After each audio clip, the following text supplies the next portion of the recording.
Арбаңыздар, урматтуу мекендештерим, урматтуу замандаштарым, урматтуу кыргыз халкым. Учурда 2026 жыл 21 май бүгүн. Учурда Бишкек шаарында, ошондой эле Дордой базарындабыз. Ибраимова көчөсүндө. Ал эми эмгекчил 6, эмгекчил 7 деген ушундай бир каралбай калган көчөлөрдүн бириндебиз. Эми мына Ибраимова көчөсү, ал эми эмгекчил 7 көчөлөр эч качан каралган эмес. Андыктан Айбек Жанышбековго кайрылабыз. Ошондой эле Рамис Алиевке, бөлүнгөн администрациянын дагы жетекчилерине кайрылабыз. Ушул көчөлөр боюнча көңүл буруп кара берсеңиздер эртерээк.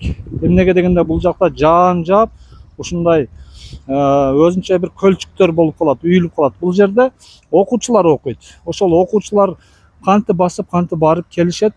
Көйгөйлүү маселе. Андыктан Айбек Жанышбеков, Рамис Алиев ушул администрациянын жетекчилерине ошондой эле оңдоо иштерине алып барганга ошолорго буйрук берсеңиздер, ушул көчөлөрдү оңдоо берсе.